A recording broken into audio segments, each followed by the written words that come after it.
Untuk membahas selengkapnya kami sudah terhubung dengan pakar geopolitik dan keamanan nasional Wibawanto Nugroho Widodo. Selamat siang Pak Wibawa. Selamat siang Pak.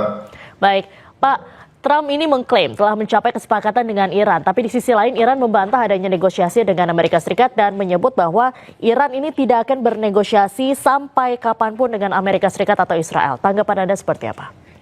Ya, jadi gini Mbak ya, kita harus melihat bahwa proses negosiasi yang sedang berlangsung sekarang itu adalah bagian dari perjalanan perang ini. Ini bukan berarti end of the war, itu poin satu ya. Poin kedua, segala bentuk komunikasi yang dilakukan oleh pihak yang bertikai itu tidak harus diungkapkan secara formal, karena itu merupakan komunikasi intelijen atau yang disebut dengan track 2 atau track 3 diplomasi. Semuanya dilakukan tertutup. Karena komunikasi itu tetap diperlukan walaupun diplomasi itu sudah gagal sampai 95% sekalipun. Itu ya poin kedua. Poin ketiga, saat ini terdapat situasi yang zero sum game. Ya. Pertama, kalau kita ambil esensinya, apa yang Presiden Trump lakukan, berikan, tawarkan saat ini, itu adalah containment strategi, mengcontain. Oke, 15 poin itu mengcontain. Sementara apa yang Iran ajukan, kalaupun itu benar 5 poin itu, dan saya yakin itu benar lewat komunikasi intelijen, itu adalah recognition. Jadi berbenturan, tidak akan sama. Itu zero sum game. Bagaimana mau mengcontain, satu lagi mau pengen direcognize. Nah, jadi ini ada pergeseran dari konflik militer terbuka yang sudah berlangsung 4 minggu terakhir, yang saya sudah prediksi akan deeskalasi setelah Lebaran dan memasuki Paskah Yahudi di akhir bulan, ya, ini menjadi peperangan negosiasi antara sub-unit level atau individu-individu yang berpengaruh di dalam negara masing-masing untuk mencapai kesepakatan baru. Tujuannya berubah. Siapa yang bisa mengontrol center of gravity energi dunia, dalam hal ini Selat Hormuz. Yang selanjutnya itu akan merupakan currency penting, utama untuk mempunyai leverage terhadap global order baru atau keseimbangan kekuatan baru di dunia. Nah, jadi ini ada pertarungan antara yang namanya hard power, yaitu posisi Amerika sesuai doktrin perang Amerika tidak mungkin menyerahkan Hormuz kepada Iran, tidak mungkin. Ya, apalagi ini bertentangan dengan tujuan politik Amerika sejak awal, Pentagon sejak awal, White House sejak awal. Ya, yang kedua, Amerika sendiri sekarang dihadapkan pada suatu posisi yang sangat sulit, yaitu harus segera keluar dari resiko terlibat dalam perang besar yang berkelanjutan tanpa end state yang jelas. Itu yang kedua. Yang ketiga, untuk Iran itu tidak perlu memenangkan peperangan, tetapi Iran cukup membuktikan kepada dunia bahwa mereka bisa mengontrol suasana yang uncertain, ya. Karena kontrol terhadap Hormuz ini itu menyiksa banyak pihak, bukan saja Amerika. Tekanan dunia begitu kuat, bukan hanya kepada Iran, tapi terhadap Amerika.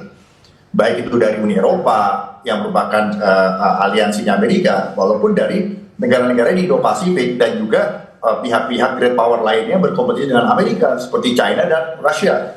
Nah, jadi ini adalah kondisi yang saat ini terjadi. Yang ini disebut dengan existential threat, yang dilihat oleh satu sama lain. Amerika melihat Iran sebagai essential threat, Iran juga melihat Amerika sebagai essential threat. Nah, apa yang Presiden Trump tawarkan, yaitu ya supaya Iran mendismantle, melucuti semua aspek pengembangan nuklirnya. Satu. Yang kedua, supaya militernya semua bisa dikatakan didismantle, baik itu ideologi politiknya, ideologi geopolitiknya, dan juga kemampuan Iran untuk mempersenjatai proksi-proksinya dari Irak sampai Hizbollah sampai Hamas di Gaza. Nah, itu atau Houthi di Yaman, dan juga sel-sel proksi lainnya di Irak. Nah, ini sama saja sebenarnya tujuan politik awal dari Trump, yaitu apa? Mengganti rezim. Baik. Gitu. Jadi 15 poin yang diajukan itu dibantah, 15 poin yang diajukan itu dibantah dengan 5 poin yang diajukan Iran.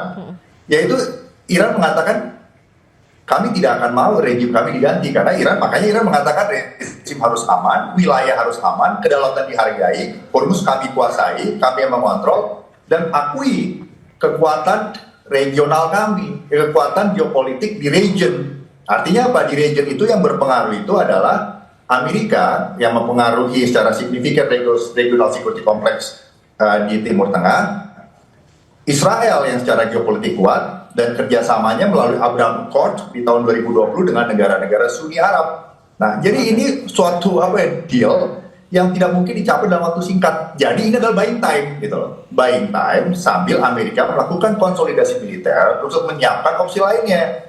Yang sering saya katakan, yaitu adalah upaya insurgensi strategis. Mengganti rezim di Iran dengan cara organik, natural, melibatkan organ-organ dalam. Sehingga keterlibatan Amerika itu adalah keterlibatan tidak langsung. Mendukung keinginan rakyat untuk mengganti rezim yang tidak bisa lagi bertahan karena sudah tidak ada legitimasi. Syaratnya apa? Rezimnya harus lemah dan harus ada pihak-pihak di dalam Iran sendiri yang sudah berbeda pendapat bagaimana mengatasi keadaan yang chaotic seperti ini. Oke. Itu poinnya. Nah, tadi Anda sempat menyinggung soal ini buying time gitu, mengulur waktu. Trump menginstruksikan menunda semua serangan militer ke Iran selama 5 hari. Nah, setelah 5 hari ini apa prediksi Anda?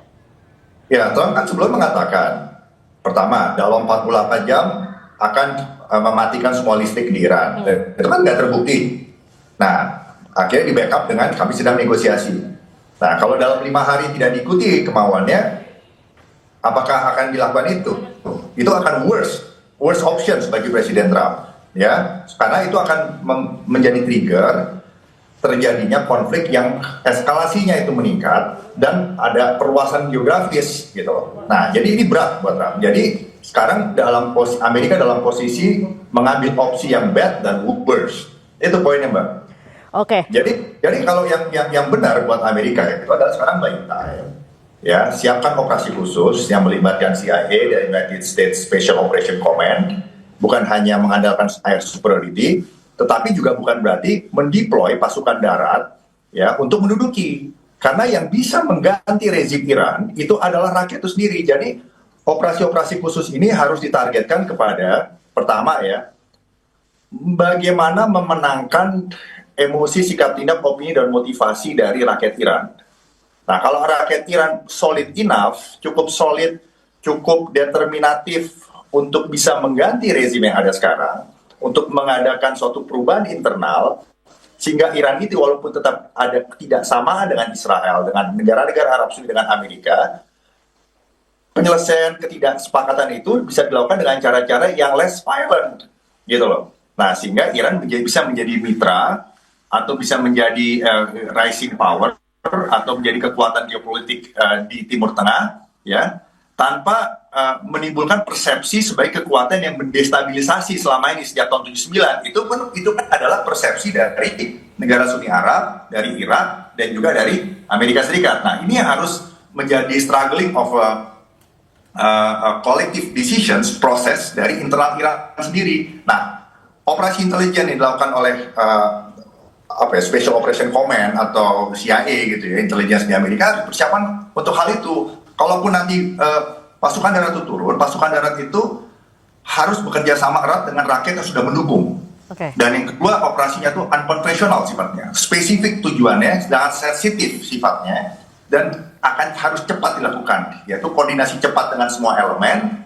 Ya, sekalipun NATO tidak mau terlibat, tetapi Iran sendiri harus mendukung komponen di dalam Iran, dan harus dengan koordinasi yang cepat.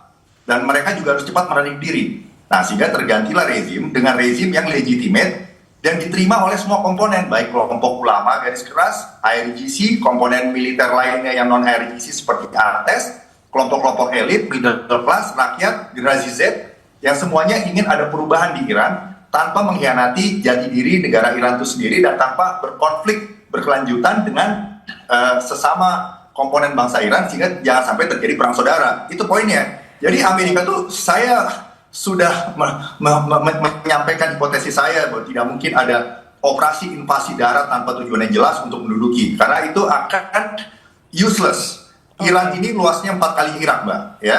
Dan percuma kalau hanya mau menduduki saja, percuma hanya mau menginstal pemimpin yang dipilih dari Amerika, itu percuma. Jadi bagaimana sekarang Presiden Trump, selagi sekarang beliau melakukan upaya-upaya pernyataan-pernyataan publik ya, itu sebenarnya sedang Bintang untuk menyiapkan itu, bagaimana memenangkan dukungan dari rakyat Iran itu sendiri. Sambil Presiden Trump juga mengirimkan pesan kepada domestic audience di Amerika yang sudah gelisah juga mengenai perang ini, dan termasuk Partai Republik yang 3 November akan menghadapi pemilu mid-elections. Karena kalau perang ini belum selesai sampai bulan Agustus, 95% confidence level lah, mungkin Republikan itu akan kehilangan mayoritasnya di lower house dan upper house, di Senat dan juga di House of Representatives. Dan ini berbahaya untuk Presiden Trump sendiri kalau sampai Demokrat yang menguasai upper dan lower house, bahkan bisa di-impeach. Risiko terburuknya bisa seperti itu. Jadi Amerika juga dalam tekanan waktu, Trump juga dalam tekanan waktu. Jadi sekarang dia harus memenangkan dukungan rakyatnya sendiri yang sedang gelisah juga. Yang kedua, meyakinkan rakyat Iran bahwa mereka juga Amerika tidak mundur dari tujuan politik awalnya. Yang ketiga juga sambil menjatuhkan mental dari komponen-komponen yang ikut bertarung di Iran gitu. Baik, jadi Anda melihat invasi darat dari Amerika Serikat ke Iran ini tidak mungkin ada, dan mungkin propaganda. Ada. Oke. Ada invasi darat dalam bentuk apa? Jadi jadi gini ya, kemenangan politik itu dicapai melalui upaya militer, dan secara spesifik butuh kekuatan angkatan darat untuk masuk, land force, ya. Tetapi bagaimana itu dilakukan, apa tujuannya, kapan dilakukan itu berbeda. Modelnya itu bukan invasi, gitu loh. Modelnya juga bukan menempuh operasi yang lama dengan skala yang besar, bukan itu. Jadi dibutuhkan yang namanya persyaratan bahwa memang betul majority komponen di Iran sudah menginginkan adanya perubahan. Itu poin satu. Persyaratan kedua, karena begitu inginnya ada perubahan dalam diri Iran sampai terjadi yang namanya destabilisasi internal. Nah, di situ bukan masalah mengokupai Iran, tapi menyelamatkan Iran supaya tidak menjadi perang saudara. Nah, di sini bolehlah kalau Amerika terlibat di dalam operasi khusus, ya, yang didukung, yang diminta oleh komponen dalam Iran sendiri. Dan yang berikutnya, komponen berikutnya harus ada probability yang besar bahwa setelah masuknya pasukan khusus di situ ada yang namanya kemungkinan transisi pemerintahan. Nah, dilanjutkan dengan selesainya perang. Nah, ini kan bukan hanya masalah siapa yang memerintah di Iran setelah itu, tapi bagaimana Iran menjadi negara yang stable, dan Iran itu juga bisa bekerja sama baik walaupun tetap berbeda pendapat dengan negara-negara tetangga di kawasan. Dan setelah itu akan bisa mengontrol stabilitas di Timur Tengah, termasuk juga Selat Hormuz yang merupakan choke points dan center of gravity dari energi dan ekonomi dunia. Itu poin. Baik, terima kasih Pak Wibowo sudah bergabung dengan Breaking News iNews TV hari ini. Salam sehat selalu Bapak.